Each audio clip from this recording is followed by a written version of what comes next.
The following is a special presentation of MTN, the Montana Television Network. Wildfire, Mother Nature's fury. We're experiencing some extreme conditions. Creating a storm of flames. It was pretty significant, pretty fascinating. With Montana caught in the midst. The fire is actually this whole back area on the other side of the tree line, which you can't see. It's freaky. This summer, blazes across Big Sky Country sent residents fleeing. Am I going to see my house again? I really got no place else to go. This is our home. Strained the state's resources. So we have shortages on crews, engines, aircraft. And claimed the lives of two firefighting heroes. This fire season has been really rough for everyone. Now we're left to put out the final embers of a season some described as apocalyptic. If they can't get some helicopters out here, they're not going to be able to get it under control. And regroup. I'm always impressed by Montana. As neighbors and Montanans. Neighbor helps neighbor. It's always been that way. Tonight, the Montana Television Network looks back at these fires from one corner of the state to the next, from east to west, at all points in between, and rally support for those affected as we all move forward with Montana wildfire relief. Good evening and thank you for joining us for this MTN special presentation. I'm Jill Valley. And I'm Dennis Bragg. We're coming to you tonight to ask for your help and to say thank you to those who have already given to the MTN Montana Wildfire Relief Fund. The MTN Montana Wildfire Relief Fund is an effort to help those impacted most by the 2017 wildfire season, from the volunteer fire departments who race toward the flames to the community organizations who help families rebuild. The fund is a partnership between Montana Television Network and the Montana Community Foundation. Jacob Fuhr introduces us to the foundation and several of the generous donors who have already shown their support. The Montana Community Foundation has been fundraising for nearly 30 years. The volume has far exceeded what I anticipated. Mary Rutherford, President and Chief Executive, says the overwhelming support for the MTN Montana Wildfire Relief Fund has been incredible. It's been shocking and surprising. You know, we've received donations from individuals and businesses all over the state of Montana, every corner covered. Hundreds of people have contributed to the fund, and a thick stack of thank you notes sits ready to be mailed to donors. Among the recipients, everyday citizens and some big names, including a $50,000 match from MTN's parent company Cordillera Communications and another $50,000 match from the Mountain Sky Guest Ranch Fund and Arthur M. Blank Foundation. I think this is a great way to listen to the needs in the community that are timely and critical. The Montana Shirt Company from Whitefish donated $25,000. We really wanted to make sure that the money that we donated stayed within Montana. Pure West Christie's International Real Estate in Bozeman is also matching $10,000. It's a community effort that's paying off. The fact that people are moved enough to make a contribution to help their fellow Montanans makes a difference. Jacob Fuhr, MTN News. The 2017 wildfire season has been one of the most devastating on record, but that's not what was predicted. KPAX Chief Meteorologist Aaron Yost looks back to explain what happened. It's very obvious that weather plays a critical role in determining what we might see for our fire season. And honestly, it looked like it wasn't going to be that bad. As we ended this winter, headed into spring, we saw plenty of mountain snow, valley rain, even some valley snow if you recall, and much cooler temperatures. But in order to see what went wrong, you kind of have to start with what we did see, what we typically see, and what we should typically see. So we take you back to winter. The typical jet stream position during the winter months is right over the northern Rockies. Now, a jet stream is a fast-moving river of air that helps steer those systems in. Since it's right over us, this is why we see storms more frequently during the winter months. During the spring months and then into summer, it starts to rise a little bit further to the north.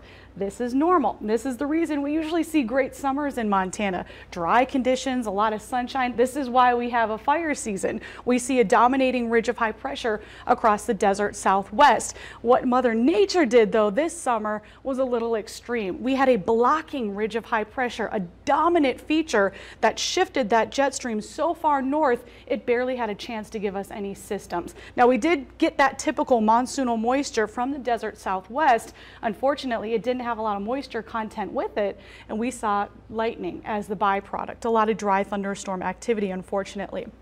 With ridges of high pressure, that sinking air that keeps things very dry. It's very normal to see our humidities in the teens and 20% range during the summer months, but we rely on that overnight recovery to get those humidities back up. That really helps with firefighting efforts.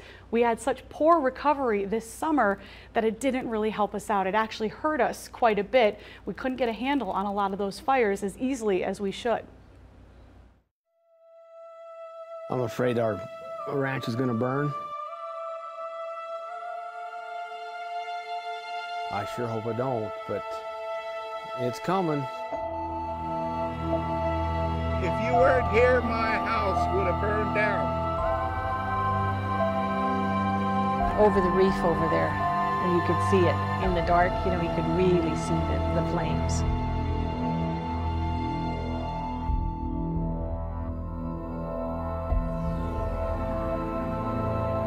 Because we knew the fire was coming, but we didn't know how fast.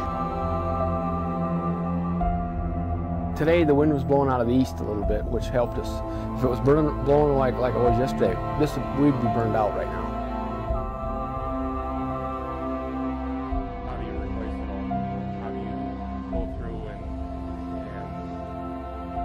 make a list of everything that you did lose? Within probably a matter of a half an hour, it was a pretty significant, pretty fascinating situation.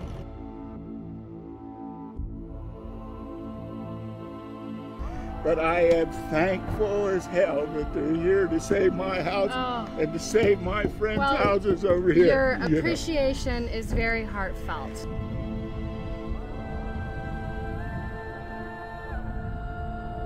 Neighbor helps neighbor. It's always been that way, and hopefully it stays that way.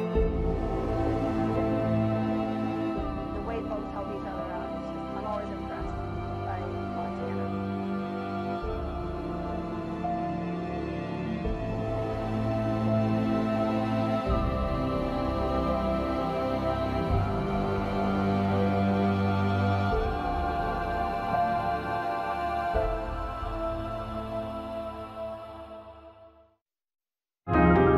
We now return to Montana wildfire relief.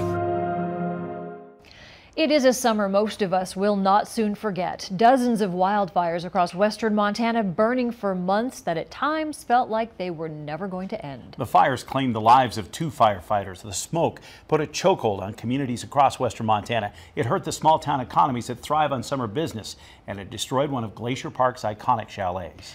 This fire season scared us, it choked us, it inconvenienced us, and it frustrated us. We lost more than 1 million acres and quite a bit of our summer to fire.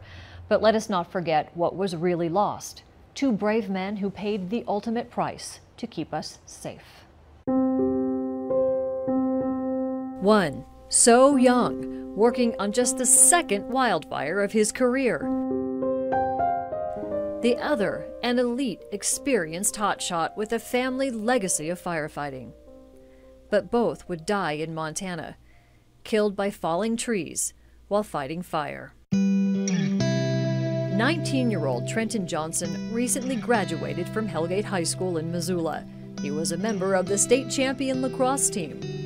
He enrolled at Montana State University, working towards a degree in engineering. You had to be on your toes to keep up with this kid. He had an awesome sense of humor. Witty, like he was 3 steps ahead of the conversation, and he would come up with just snappy, witty statements. Trenton followed in his big sister's footsteps to become a summer wildland firefighter, and he was excited when he got that first call to fight a fire in Utah. He likes to work hard, he likes to be outdoors, so it was a really good fit for him, and he loved it. He was on the Bryan Head Fire for 2 weeks in Utah, and he called me every single day and let me know how he was doing, like what he was doing. He absolutely loved working hard. Then he was assigned to a fire burning near Seeley Lake, a small lightning-started fire that would eventually become part of the Rice Ridge Fire. But on July 19th, suddenly, a tree fell and hit him. He died at the hospital. Some of the wording I heard was fast as a lightning bolt, and they just heard a crack, and that was it. The three of them were able to get out of the way, and Trenton did not. 2 weeks later, it happened again. 29-year-old Brent Witham of California died August 2nd in the early days of the Lolo Peak fire. A tree fell and hit him while working on a fire line in the McLean Creek area. Brent is a member of the Vista Grande Hotshots stationed in San Bernardino, California. He left Montana a hero. He returned home as one to hundreds of fellow firefighters who paid their respects. It's very emotional to see a fallen fire brother come out of the plane, and I feel pain as if it was my own brother. Montana Governor Steve Bullock ordered flags in Montana flown half-staff in honor of Trenton and Brent and all other wildland firefighters lost in the line of duty. Montana's congressional leaders praised their bravery, saying Trenton and Brent's sacrifice will not be forgotten. Neither will this fire season. It was a tough one. Why did this happen again? Especially so local and so close to all of us. It just, yeah, it's been a rough summer for firefighters all around. We just ask that you keep the family and in your prayers, and the fellow workers,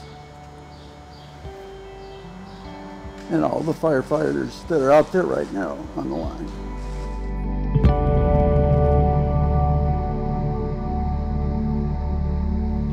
Trenton would have just turned 20 years old. His sister says the firefighting community has been there for her family during this tragedy.